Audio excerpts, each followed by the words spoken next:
Hello students, हम कौन सा लेसन देख रहे हैं? घमंडी हाथी। यह एक पंचतंत्र की कथा है।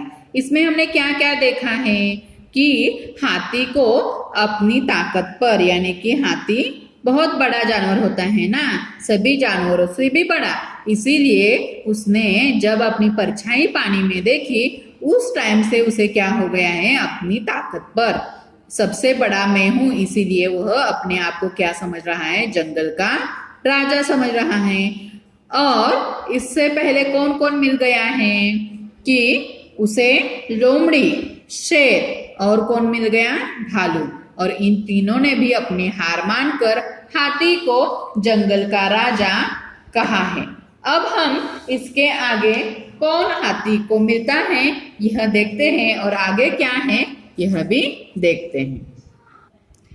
अब देखो, रास्ते में उसे एक चींटी मिली। चींटी, एंट, चींटी यानी कि एंट, यहाँ पे पिक्चर में दिखाई दे रहा है, देखो यहाँ पे है ना चींटी।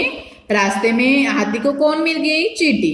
हाथी ने घमंड करते हुए चींटी से भी कहा, मैं जंगल का बड़ा जानवर, मुझे मान जंगल का राजा, या फिर मुझसे लड़ ले आजा, जो जीता वो जंगल का राजा।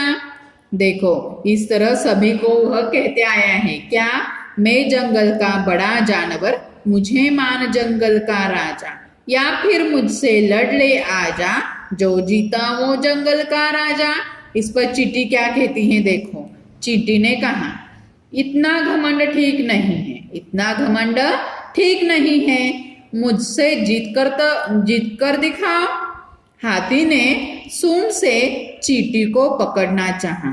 चींटी कितनी सी होती है, इतनी सी छोटी होती है, वह पकड़ सकता है क्या, नहीं। देखो, हाथी ने सूंड से चींटी को पकड़ना चाहा, लेकिन चींटी जल्द से हाथी की सूंड के अंदर घुस गई। चींटी कहाँ घुस गई, हाथी के सूंड के अंदर घुस गई और उसे काटने लगी। उसे यानी कि किसे, सूंड के अंदर घुसकर उस सूंड को काटने लगी। हाथी दर्द से तड़पने लगा। उसने चींटी को बाहर निकालने की बहुत कोशिश की। उसने क्या किया, चींटी को बाहर निकालने की बहुत कोशिश की, परंतु वह असमर्थ रहा। तभी चींटी सूंड के अंदर से ही बोली, क्या बोली, देखो, हाथी भाई, क्या अब भी तुम खुद को सबसे बड़ा जानवर और जंगल का राजा मानते हो? देखो, इतने बहुत सारे बड़े बड़े जानवर हाथी के आगे हार मान गए थे, लेकिन इस चींटी ने इस हाथी को कैसे हार मानने के लिए, देखो क्या कर दिया है। हाथी को हार मानने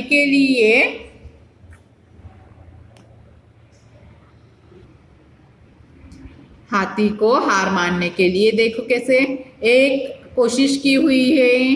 क्या कोशिश की है कि वह हाथी के सूंड में गई है और सूंड के अंदर उसे काट रही है।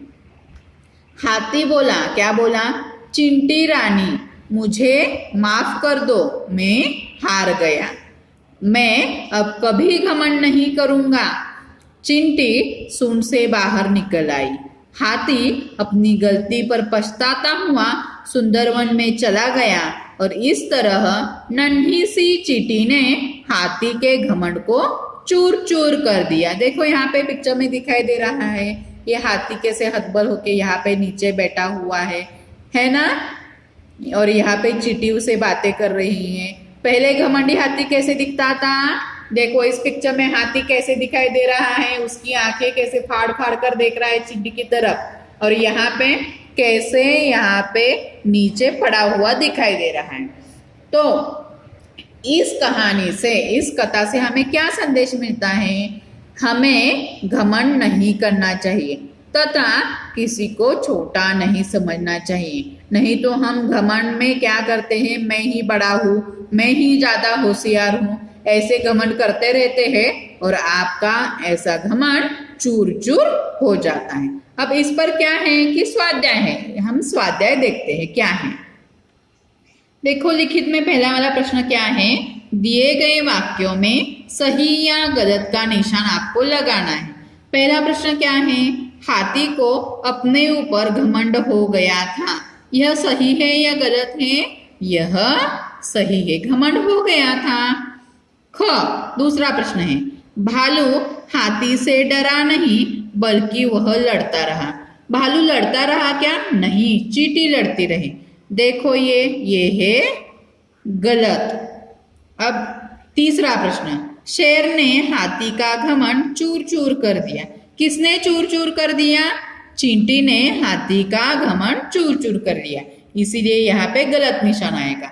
अब देखो यहाँ पे दूसरा प्रश्न, दिए गए प्रश्नों के उत्तर कुछ शब्दों में लिखिए। दिए गए प्रश्नों के उत्तर कुछ शब्दों में लिखिए। इसमें पहला वाला प्रश्न क्या है?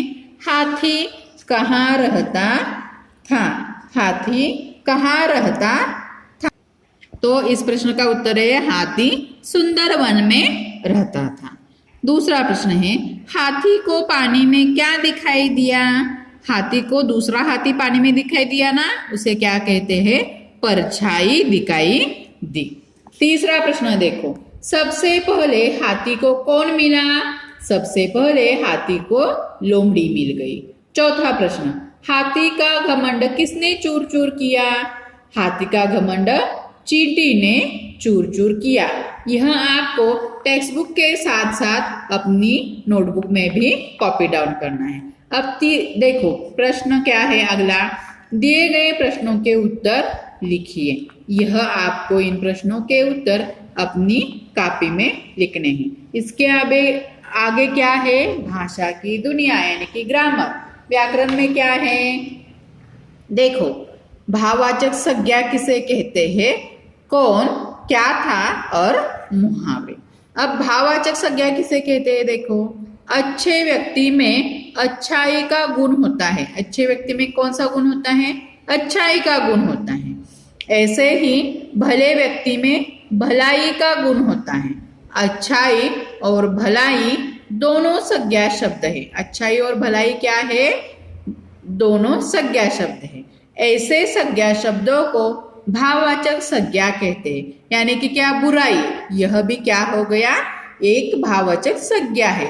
भलाई, बुराई, अच्छाई, बड़ाई, घमंडी, खुशी, लड़ाई, यह क्या हो गए? वहां के भाववाचक संज्ञा हो गए।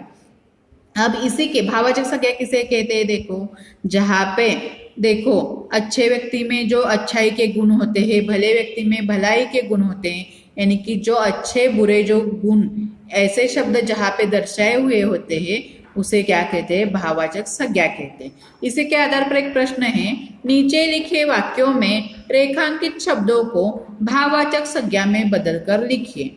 अब देखो कैसे लिखेंगे हम। हाथी अपनी परछाई देखकर प्रसन्न हुआ। प्रसन्न, यहाँ पे भाववाचक संज्ञा कैसे बन गई? प्रसन्नता। क्या बन गया? प्रसन्नता। हाथी बहुत घमंडी था, तो यहाँ पे क्या आएगा? घमंडता। यह क्या बन गई? भाववाचक संज्ञा। शेर को हार कर बहुत खुश हुआ।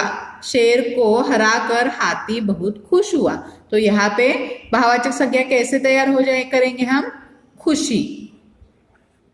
यह एक भाववाचक संज्ञा बन गई। हाथी सबसे लड़ना चाहता था। यहाँ पे लड़ना का भाववाचक संज्ञा क्या हो सकती है? लड़ाई। पांचवा प्रश्न क्या है? चींटी को बाहर निकालने में हाथी सफल नहीं हुआ। यहाँ पे भाववाचक संज्ञा क्या बन गया? सफलता। यानी कि देखो यहाँ पे भाववाचक शब्द कौन कौन से हैं? प्रसन्नता, घमंडता, खुशी, लड़ाई और सफलता। यह आपको टेक्स्ट बुक के साथ साथ अपनी कॉपी में भी लिखना है। अब देखो भाषा की दुनिया में दूसरा प्रश्न क्या है? कौन क्या था? कहानी के हिसाब से आपको लिखना है। घमंडी कौन था? घमंडी हाथी था। कौन था? हाथी।